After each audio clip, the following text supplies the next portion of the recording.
మరోసారి తిరుగుబావుట ఎగరవేశారు కోమటిరెడ్డి రాజగోపాల్ రెడ్డి. ముఖ్యమంత్రి రేవంత్ రెడ్డిని టార్గెట్ చేస్తూ మరోసారి ఒక రకంగా కౌంటర్ వేశారు ఆయన. సీఎం రేవంత్ ని ఉద్దేశిస్తూ ఇప్పుడు పరోక్షంగా ఒక ట్వీట్ చేశారు ఆయన. రేవంత్ రెడ్డి పేరెత్తకుండానే రాజగోపాల్ రెడ్డి విమర్శలు చేశారు. ఇటీవల ముఖ్యమంత్రి రేవంత్ రెడ్డి డైరెక్ట్ గా జర్నలిస్టులని మీడియా జర్నలిస్టుల పైన చేసినటువంటి కామెంట్స్ కి ఇప్పుడు రాజగోపాల్ రెడ్డి కౌంటర్ ఇచ్చారు. సోషల్ మీడియాను పాలకులు గౌరవించాలంటూ హితవు పలికారు ఆయన. మనం చూస్తాం ఇక్కడ ఆర్టీవీ స్క్రీన్ పైన ఆ ట్వీట్లో మనకు కనిపిస్తోంది, ప్రజల కోసం సామాజిక బాధ్యతతో పనిచేస్తున్నటువంటి సోషల్ మీడియాను పాలకులు గౌరవించాలి తప్ప అవమానించడం సబబు కాదు. తెలంగాణ సమాజ ఆకాంక్షల మేరకు సోషల్ మీడియా మొదటి నుంచి తన శక్తి కొద్దీ పనిచేస్తూనే ఉంది. నిబద్ధతతో పనిచేసే సోషల్ మీడియా జర్నలిస్టులకు నా మద్దతు ఎప్పుడూ ఉంటుంది. సోషల్ మీడియా జర్నలిస్టులను దూరం పెట్టాలంటూ ప్రధాన మీడియా వారిని ఎగదోయడం, ముమ్మాటికి విభజించి పాలించడమే. ఇలాంటి కుటిల పన్నాగాలను తెలంగాణ సమాజం సహించదు. ఇది కోమటిరెడ్డి రాజగోపాల్ రెడ్డి చేసిన ట్వీట్. ఈ ట్వీట్కి డైరెక్ట్గా ముఖ్యమంత్రి రేవంత్ రెడ్డిని పరోక్షంగా ఆయన ఉద్దేశించి మాట్లాడినట్టుగానే ఉంది. బికాజ్ ముఖ్యమంత్రి రేవంత్ రెడ్డి 2 రోజుల క్రితం ఒక పత్రికకు సంబంధించినటువంటి యానివర్సరీ ఫంక్షన్లో హాజరైనటువంటి ముఖ్యమంత్రి ఓనమాలు ఈలు రాని వారు కూడా జర్నలిస్టులను తిరుగుతున్నారు, కొంతమంది సోషల్ మీడియా జర్నలిస్టులను చూస్తుంటే చెంప పగలగొట్టాలనిపిస్తోంది అనే రకంగా వ్యాఖ్యానిస్తూ ఆయన మాట్లాడుకొస్తూ కొన్ని సంచలన వ్యాఖ్యలు చేశారు. కానీ బహుశా ఇప్పుడు ముఖ్యమంత్రి రేవంత్ రెడ్డి మర్చిపోయారేమో. ఒకప్పుడు 2024-23 వరకు కూడా ఎన్నికలు వచ్చేంత వరకు కూడా కనీసం తమ వార్తలు రాయడం లేదంటూ మొరపెట్టుకొని ఏడ్చిన సందర్భాలు అనేకంగా ఉన్నాయి. కాంగ్రెస్ పార్టీ కార్యకర్తలు, కాంగ్రెస్ పార్టీకి సంబంధించిన వారంతా కూడా కనీసం ప్రధానమైనటువంటి మీడియా సంస్థలు వార్తలు రాయడం లేదు, మమ్మల్ని పట్టించుకోవడం లేదంటూ అనేక సార్లు ఏడుపులు పెడబొబ్బులు పెట్టినటువంటి సందర్భంగా చాలా విషయాలు ప్రత్యేకంగా చాలామంది సోషల్ మీడియా జర్నలిస్టులుగా అందరూ గమనించారు కూడా. కానీ ఆ సోషల్ మీడియా ప్రధాన మీడియా సంస్థలు పట్టించుకునేటువంటి వార్తలు మొత్తాన్ని కూడా నిజాన్ని నిర్భయంగా చెప్పగలిగింది, వాస్తవాన్ని ప్రజల ముందు చూపించగలిగింది. ఇదే కాంగ్రెస్ పార్టీకి సంబంధించి వీళ్ళ వార్తలను కూడా చూపిస్తూ ఇదే సోషల్ మీడియా జర్నలిస్ట్ అందరూ కూడా చూపించగలిగారు. ఏడుపులు పెడబొబ్బులు నిజంగా చెప్తున్నాను. కాంగ్రెస్ పార్టీకి సంబంధించి నిజంగా ఒక్కొక్కరిని చూసినప్పుడు పాపం అనిపించేది. నిజంగానే పాపం వీళ్ళని ఎవరు పట్టించుకోలేని రకంగా అనిపించేది. కానీ ప్రజాస్వామ్యాన్ని బతికించింది ఇదే సోషల్ మీడియా జర్నలిస్టులు. ప్రజాస్వామ్యాన్ని బతికించింది ఇదే సోషల్ మీడియా జర్నలిస్టులు. ప్రజాస్వామ్యాన్ని బతికించడమే కాకుండా ప్రజాస్వామ్యంలో కేవలం అధికార పార్టీయే కాదు, ప్రతిపక్షాలు ఉన్నట్టుగా చాటి చెప్పింది. ఉప ఎన్నికలు వస్తే ఉప ఎన్నికల్లో అనేక వార్తా కథనాలని కూడా చూపించే ప్రయత్నం చేసింది. ఉప ఎన్నికల్లో అన్ని పార్టీలకు సమాంతర దూరాన్ని పాటిస్తూ నిజాన్ని నిర్భయంగా చూపించగలిగింది ఇదే సోషల్ మీడియా.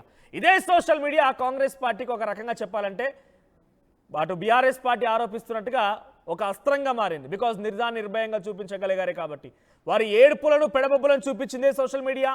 కాంగ్రెస్ పార్టీ అనేది ఒకటి బతికి ఉంది అని చూపించింది కూడా ఇదే సోషల్ మీడియా. వాస్తవానికి మీరు చెప్పండి, నిజంగానే కాంగ్రెస్ పార్టీ రోజు అధికారంలోకి వచ్చిందని అంటే కారణం ఏంటనేది మీరు కామెంట్ చేయండి.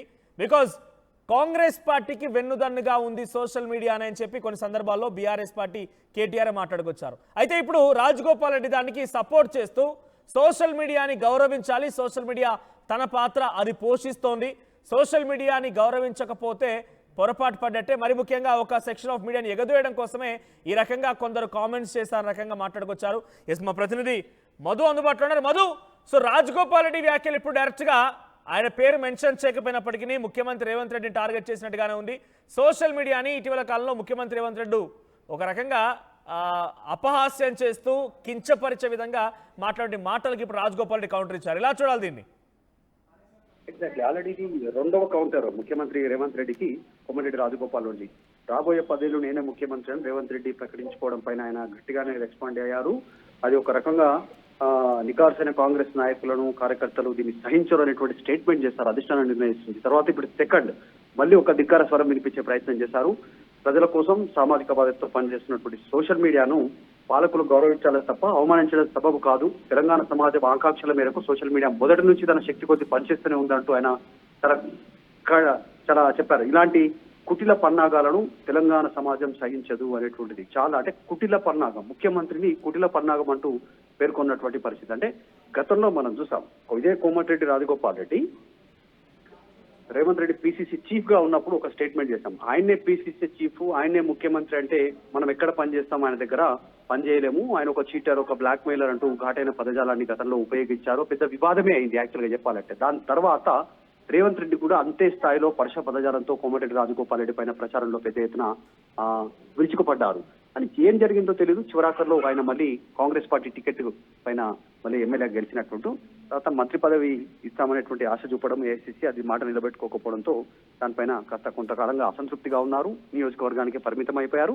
ఈ స్టేట్మెంట్ చేస్తా ఉన్నారు. ఇప్పుడు చేసినటువంటి స్టేట్మెంట్ కూడా పెద్ద ఎత్తున చర్చనీయాంశం అవుతా ఉంది. కోమటిరెడ్డి రాజగోపాల్ రెడ్డి సోషల్ మీడియాకు మద్దతుగా నిలపడం, సోషల్ మీడియా జర్నలిస్టులను మద్దతుగా నిలబడంతో కాంగ్రెస్ పార్టీలో లిటరల్ గా ఒక డైరెక్ట్ వార్ స్టార్ట్ అయింది అనేటువంటిది చర్చ కొనసాగుతుంది. మొన్ననేమో ముఖ్యమంత్రి అంశం కొంతవరకు పార్టీ పరంగా స్పందించారనుకోవచ్చు, కానీ ఈ రోజు సోషల్ మీడియా జర్నలిస్టుల పైన రేవంత్ రెడ్డి చేసినటువంటి వ్యాఖ్యలను ఖండిస్తూ ఆయన కుటిల పన్నాగాలు అనేటువంటి స్టేట్మెంట్ చేయడంతో direct war Revanth Reddy versus Rajagopal రెడ్డిగా మారింది అనేటువంటి చర్చ ప్రస్తుతం కాంగ్రెస్ పార్టీలో పొలిటికల్ సర్కిల్లో వినిపిస్తా ఉంది.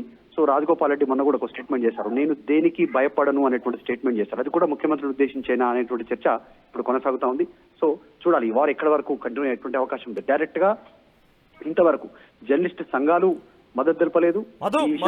రాజగోపాల్ రెడ్డి కూడా ఒక సందర్భంలో ఉప ఎన్నికల సమయంలో కానివ్వండి, కొన్ని సందర్భాల్లో ఆయన కూడా సోషల్ మీడియా ఇలా తప్పుడు ప్రచారం చేస్తుందని బీజేపీలో ఉండగా మాట్లాడుకొచ్చిన కొన్ని సందర్భాలు చూసాం. సో ఇప్పుడు ఆయన సపోర్ట్ చేస్తున్నారు, సపోర్టివ్ గా మాట్లాడుతున్నారు. డిజైన్ సంథింగ్ అనే బిగ్ హిడెన్ ఎజెండా ఉందా ఏదైనా?